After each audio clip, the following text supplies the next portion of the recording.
Welcome to another video. Today I want to go through the patch notes of patch 6.48, which is just about to be released in some hours because the maintenance is still going on, but you can already download the files of course and check the patch notes here, which you will always find in the description of course. So the patch 6.48 addresses a number of known issues and brings a variety of refinements to the game, including adjustments to PvP actions. Following adjustments have been made to PvP actions. Further explanations of PvP action changes and adjustments can be found in the job guide. Blade of Faith potency has been increased and Blade of Truth potency has been increased. So by 2000 and 1000, Paladin is getting buffed here, which I'm not sure if that's a good or bad thing, but I felt like the Paladin was already a very strong tank. Not in the damage dealing department, but yeah, Paladin could keep the pressure up and could keep the push to the crystal constantly without having any fear of dying. And that was a big weapon against certain critical moments, especially when the time has already run off and you have to protect the crystal and the Paladin is constantly pushing that. Feels like it's not a big deal, to be fair. It's basically just Blade of Faith and Blade of Truth. You're not using these very often, but yeah, kinda unexpected change though.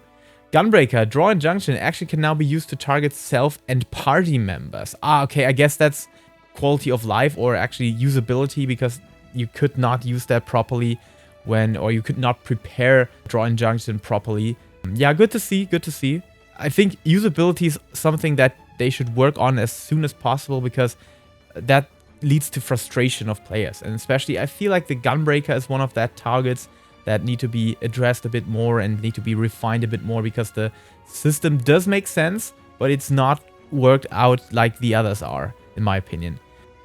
Okay, so the Black Mage gets the Soul Resonance, now granting the effect of Apocatastasis. And I guess that had already been in game, but they removed it somehow, because if I remember correctly, that is what reduces incoming damage. So yeah, they're kind of reintroducing it back to the game. I feel like that's good, because Black Mage is very powerful on crowd control and damage, but defensive is still weak if you have something like a Monk, a Dragoon, or anything that is constantly pushing into the Black Mage. So yeah, good to see that. Defensive stuff is always good, makes the game more tactical in my opinion. Alright, so White Mage, Miracle of Nature, recast time has been increased from 25 seconds to 30 seconds. That is awesome. That is an awesome change. I still believe that the White Mage had been too powerful in my opinion. I still think there are some jobs that still are a bit too overpowered compared to the competition, but it's not anywhere close as when this whole PvP thing in Crystalline Conflict started. But this is really good to see. This is such an annoying ability and can really be a game changer. I would still think it could be changed further, maybe 35 seconds or even 40 seconds, but this is definitely something into the right direction. Afflatus Purgation, cure potency of the region effect granted by Temperance has been reduced. The healing is not the problem of the White Mage, the crowd control is. The limit break has just still a too short cooldown and regenerates too quickly. They should definitely reduce that. I think that's one of the reasons why White Mage is the meta kinda for many setups and for playing by yourself as a healer. It's still too powerful in my opinion. Okay, so on the Estrogen, they kinda just buff the expected Benefic and Cure Potency, Effect Duration, and Barrier Potency. And I think that's something into the right direction, because even though you realize that an Estrogen is in the game when you're facing the Limit Break, which is insanely powerful, in other situations you don't really recognize that there is an Estrogen or a healer playing at all. Because you're getting some damage, you're getting people healed and shielded, but that's it. That's it. It's not really like, oh, like a White Mage. You will directly realize and recognize if you're playing against the White Mage, and you won't do that on the Estrogen. Because that's the normal kit of the Estrogen, in my opinion, is still a bit too weak and still a bit lacking compared to the other healers, especially the White Mage, because basically no crowd control. Crowd control is everything in Crystalline Conflict. That's why Warrior is powerful, White Mage is powerful. I'm actually not sure why Dragoon is still playable because of no crowd control at all, but I think Dragoon is just so strong in killing targets and dealing damage, and has anti-crowd control with the back jump and dealing damage, tons of damage from afar, which people still don't recognize and still get surprised by the range 20k hit from a Dragoon, that is actually the one that kills you and not the pummeling in melee combat. To prevent players from accidentally disabling the common action guard when repeatedly pressing the action button, the time until you can be manually disabled has been increased from 1 to 2.5 seconds. That was a thing. Because when you just hammered the button and sometimes, yeah, it was just disabled already. It makes it a bit less tactical on the other hand, because I think 2.5 seconds is way, way longer than 1 second. I think that's just the absolute best of the best players that just use guard to prevent one single attack, which you can still do because, I mean, it's just one GCD timer here.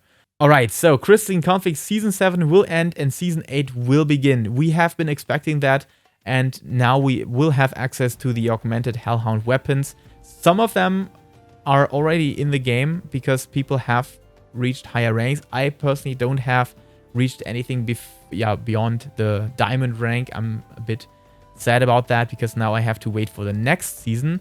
I hope that you can still get the augmented Hellhound stuff for the rewards here. In my opinion, they should definitely expand this to having the first reward to 2 seasons, attached to 2 seasons, and then introduce another reward, another augmented version of any weapon in the next 2 seasons. So always have these rewards for 2 seasons because they have the diamond rank set up for just one piece of the rewards or the ingredients that you need and currency that you need to upgrade.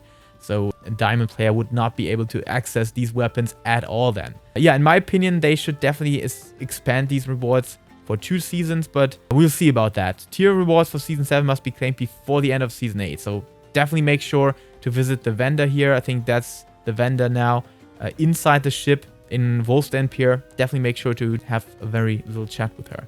Players will begin Season 8, 5 risers lower than the rank at which they finished Season 7. Rising stars will be reset to 0.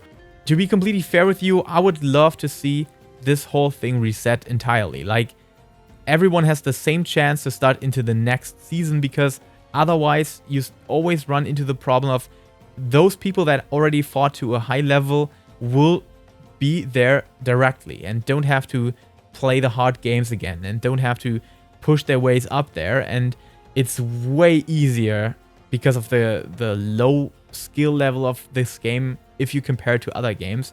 It's very easy to just get back 5 risers, and in my opinion, they should definitely reset that every season and make it the same starting point for every player. It is how it is. We will have to see how far I can stretch it this time. I think at least I'm starting at platinum or anything like that and not just bronze again, where last time I had to start and it was truly a grind, and sometimes I just had problems in just keeping the queue active. Goddamn time wasting sons of bitches. Which is the biggest problem still up to this day. We have some division of Rasatan into multiple instances added to alleviate congestion in patch 6.4 will be removed. Yeah, of course. That definitely makes sense. I was not aware of being a problem, but I guess because of Manderville and people getting to upgrade their gear, which is something I think they haven't done before. They didn't split Yulmore or anything, right? On the other hand, I guess there's too much content being pushed into Ratzatan, especially with the Mandeville weapons. That's the difference. We didn't have the relic weapon content in Yulmore or anything like that. Okay, an issue in the first phase of Omega Protocol Ultimate, wherein players who have successfully removed the Looper status effect, the tower mechanic would erroneously take damage when re-entering the tower.